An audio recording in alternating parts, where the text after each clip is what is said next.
Celebrity matchmaker Siggy Flicker shares her own personal story. Then she'll tell us the secrets to understanding men. Today on WOW.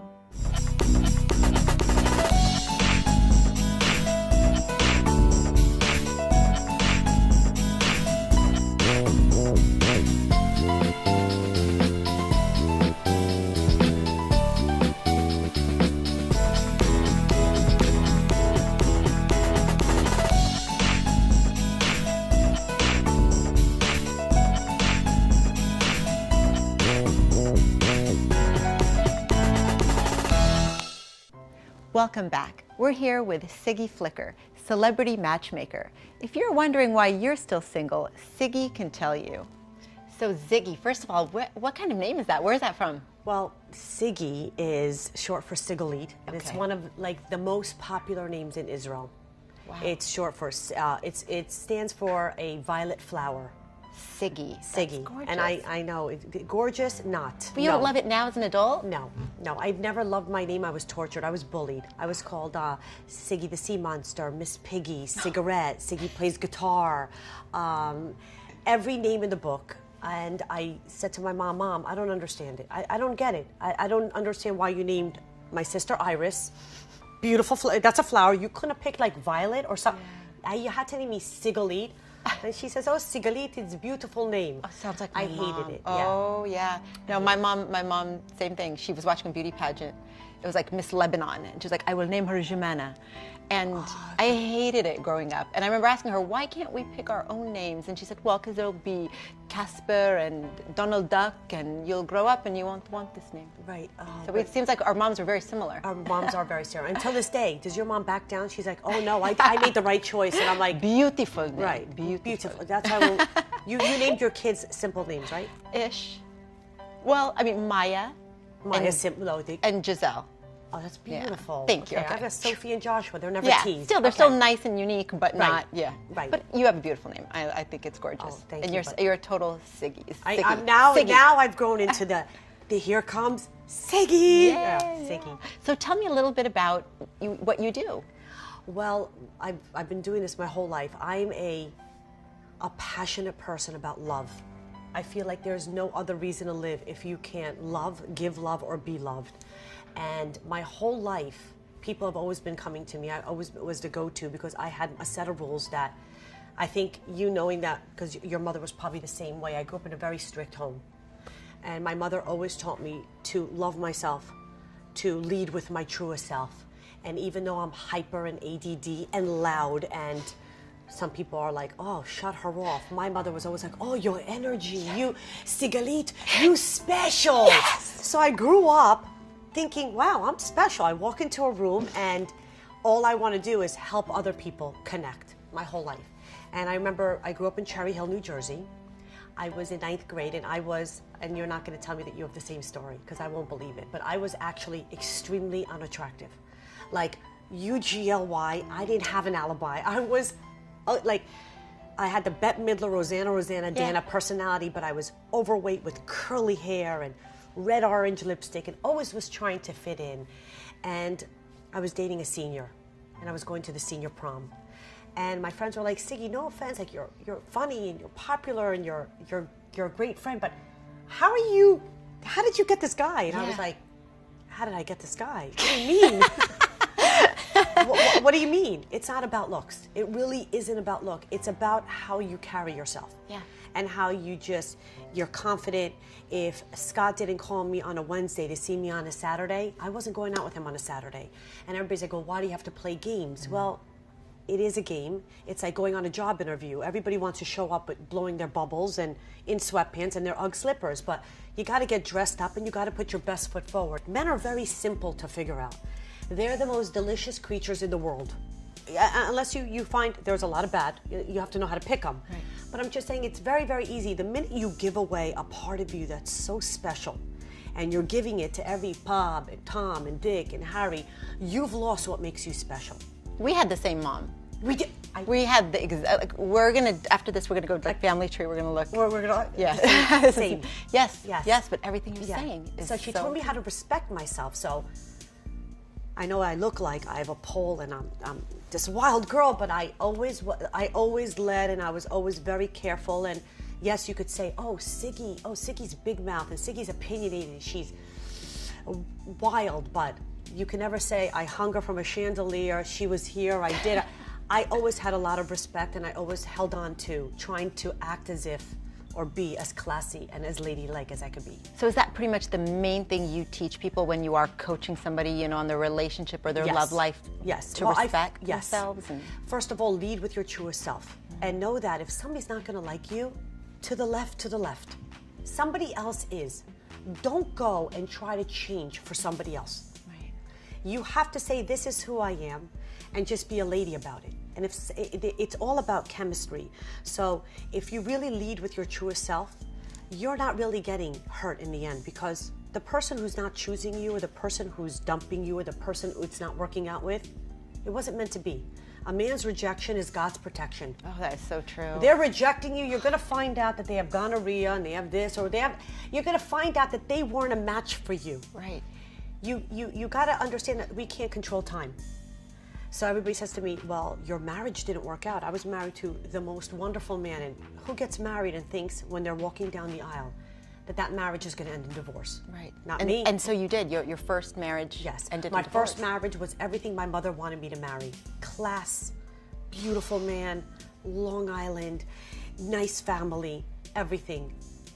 I mean, I can't speak bad about my ex-husband, except for there's a part of me that is always just angry that I felt like Mark couldn't love me and appreciate me for who I was. Right. Did he offer me a great life?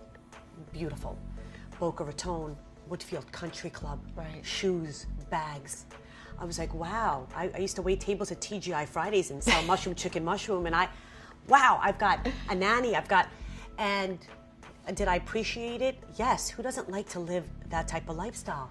But at the end of the day, there was none of we weren't passionate about each other.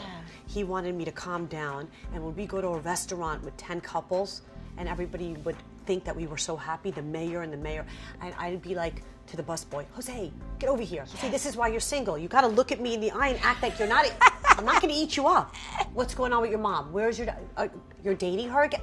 Good. Yeah. And Mark was like, can you just... He couldn't embrace that and love that. Oh, I mean, he should be enjoying that and celebrating that. And I felt like this is my magic. This is what I'm most proud of. Yep. That I could change a life, or be positive in somebody's life, or give good advice, but not in a way where I'm attacking, where I'm funny about it too. And he couldn't embrace it. Well, I think it's wonderful that you didn't let that steal your passion for it and kind of change who you are. And it was the movie The Notebook.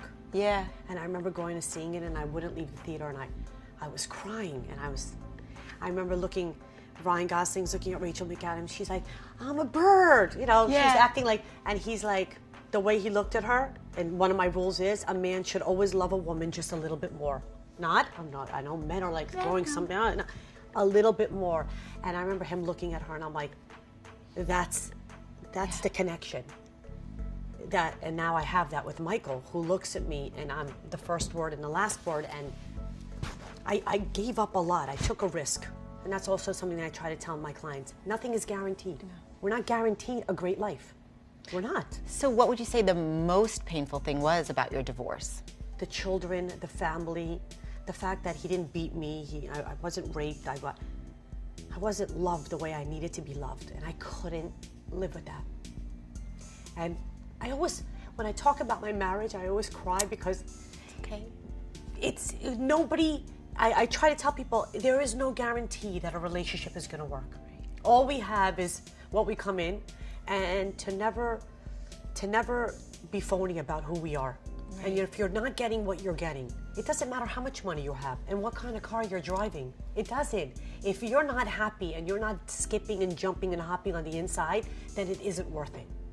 Right. And I cried because Mark is a great guy, and I became his matchmaker.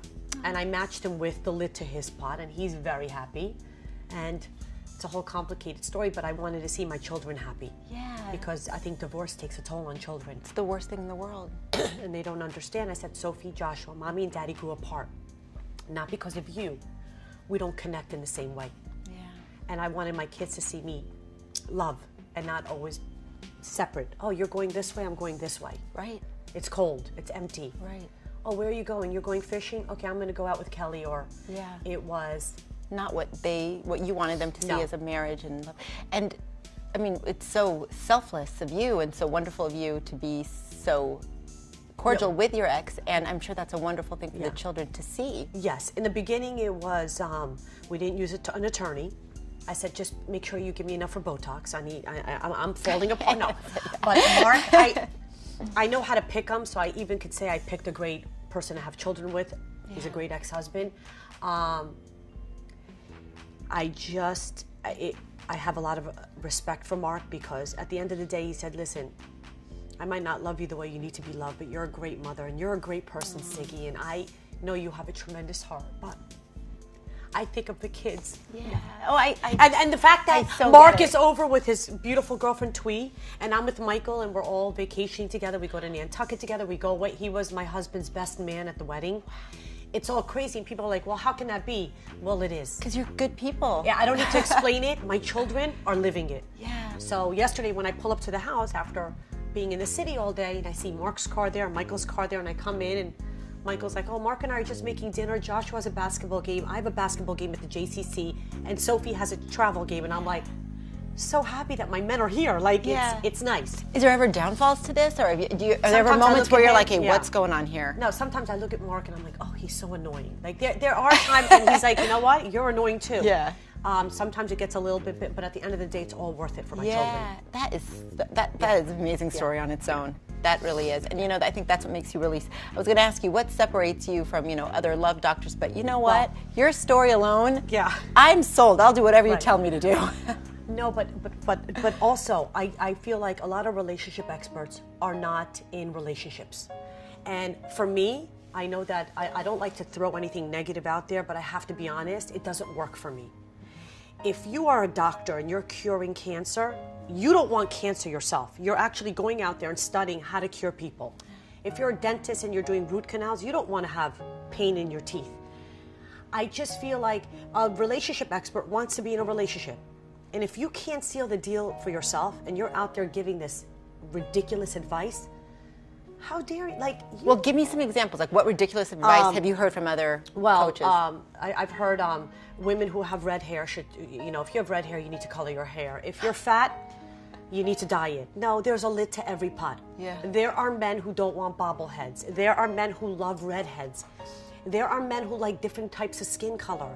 There is a lid to every pot. You can't go and start dyeing your hair and coloring your hair and cutting. You could do it to enhance yourself.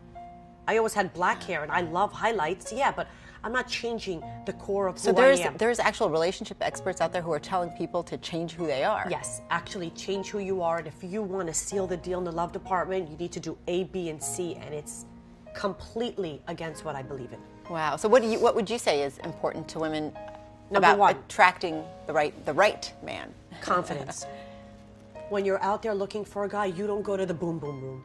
Because when you're at the boom boom room and you're desperate, and then Mary Kate and Ashley are walking by, there's always going to be somebody who looks like you who's walking by and it completely doesn't seal the deal. Find something that you're passionate about. Cooking, photography, art. You go to that, and when you're engaged in something that you like, whether it's pottery and you're like, oh my, you no longer have desperado. You're actually engaged in something that you like. And what happens? You go out for coffee. And they're like, oh my God, Siggy, I didn't know you were single. We've been going to class together. You're single, my brother's single. Right. The girl says, oh my God, my boss is single. And all of a sudden my clients are like, Siggy, hi, I'm getting married and I'm having a baby boy.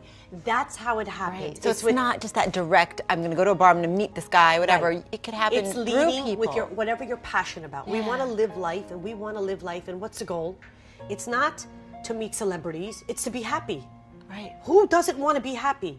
So every day when I get up and I say, oh my God, today I'm going to go get my nails done, I'm going to go to work, I'm going to pick up Sophie, but I want to do something for myself that makes me happy. What makes you happy? What are you passionate about? I find that in our industry, a lot of women miss out on the boat of having children. Why? They're married to their jobs. Really, at the end of the day, do you really think that anybody cares about your job? Right. Yeah, it's important to do well at work. Right. But you have to stop 2 days a week. I'm asking you 2 days a week to do something that you love, so you could connect with somebody. And if you have a clock that's ticking in you and you want to have children, you cannot put that clock on hold. Right. it's not for everybody, but so many of my friends are like, I missed out on the boat. I can't have children now, and they're depressed about it. Yeah. And I feel horrible about it. All right, so give us some secrets on how to attract a man. Okay, the first thing is lead with your truest self. I say it over and over again. People are like, what does that mean? Be true to who you are. Don't try to be your best friend, your mother, your neighbor. Be who you are. Number 2 is when you are out with a man, don't be Debbie Downer. Don't be Debbie Downer. That's not the time to tell him the doctor just upped your Prozac from 20 milligrams to 40 milligrams. It's find a positive, talk about things that are light and airy. No politics, no sex, no religion. Not the fact that you're not talking to your mother and you hate your sister. Light. Number 3 is confidence. Confidence. If you don't have confidence, I have a rule. Act as if you have confidence. If you don't have class, act as if you're Jackie O or you have class. Men love confidence because if you don't love yourself and you're shaky and you're like, well, I don't really know, then why should he love you? Why should he even want to go out on another date with you? Confidence, not by being too snooty and, oh yeah, I'm this and that, but confidence. Light about life, not heavy about it. Optimistic as opposed to wah, wah, wah, wah, wah. And always lead with your best foot forward. That means physically, lips, lines, and lashes. Put the lines, put a little bit of mascara for the lashes, a little bit of lip gloss. No one said you have to look like RuPaul. I'm not saying just you took some time out to put it together. The person across from you sees that and you're just fresh and bright as opposed to, oh, I just got from work, let me take out my bun. I haven't showered in 2 days. You'd be surprised how many of the people that I coach are like, really? I didn't know.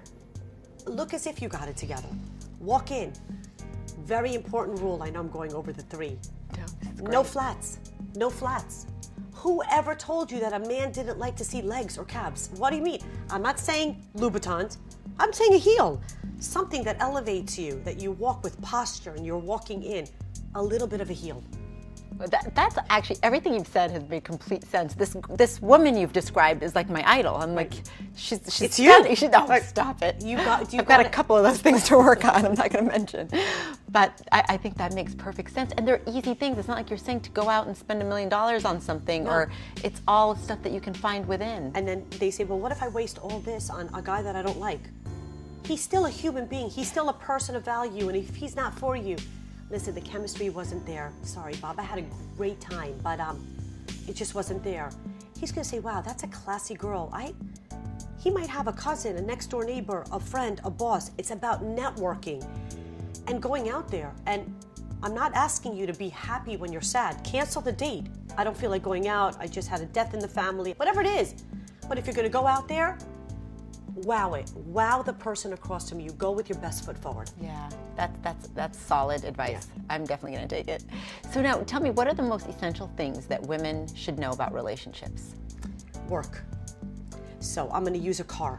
Let's use a Jeep Cherokee because that's what my husband sells. There are 4 tires. You need to have physical chemistry. You got to be able to kiss the person in front of you. Second is intellectual. That person has to stimulate your mind and vice versa. He could be a Chippendale, but if he can't spell Bob backwards, it's gonna come apart. The third is emotional. People are like, what do you mean emotional? Emotional. You know how many people come to me, I'm ready to be matched, I'm ready to date, but actions speak louder than words. A lot of people are not emotionally ready to commit. They're still players. They're not, you gotta find somebody who's emotionally ready to commit. And the fourth one is spiritual. You want to find somebody who's kind and giving and compassionate, not just with his wallet, with his heart, with his soul, because life is not a box of chocolates, and you're going to have downfalls, and you want to be with somebody who says, baby, we're going to get through it. Oh, have no fear. Don't even worry about this. We're going to get through the bad times. Those 4 tires have to have air in them to get from point A to point B. Making sense, right? That's a great analogy. And then you're together because you have everything's working. You still have to put gas in the car. That's where I am. I've got a relationship and I've got to remember Wednesday nights is date night. I still have to put on lip gloss and I have to go from a little bit of butch, like coming off like, I've been filming all day, I've been doing this, and it's like, so honey, where are we going, Grissini's? Okay, let's have a glass of wine, and I'm gonna try to remember that I'm a lady again. So, but that Michael's like, you gotta stop working. Put the phone away and put the computer away. And I'm like, okay, baby, let's go. So that's great. I mean, you've covered so many bases. I mean, you are definitely an experienced woman who's, you know, coming there. at this with personal experience, and I think that's so commendable. If I could do it, anybody can do it. Yeah. Anybody can do it. To look at you, it just seems like she's gorgeous, she's beautiful, this is so easy. Of course she's a relationship expert, she thinks it's easy because everybody just comes right to her. No. But you went through it, you have good experience. It actually isn't. When you get divorced, the first thing they say to you is your baggage. They consider kids baggage. I'm thinking, do you mean suitcases? I don't understand the baggage part. Like, no. My kids are my gifts. Like when you go on a date, you say, oh yes, I have kids. Well, how was your ex-husband and you?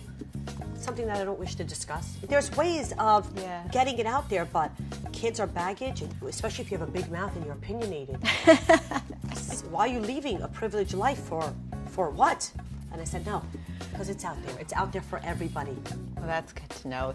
Thank you so much for being on this show. Thank you for having me. This me. has been amazing. I've learned so much, and I hope our viewers have too. This is great. And for the record, as a kid, I was a total tomboy. I used to wear a sticker that said Joe. Yeah, but you were a skinny, beautiful tomboy. I was a total little boy. But you everyone was scared of me because that's Joe. I want to see pictures, but I'll show you my pictures. And we're going to have to exchange photos.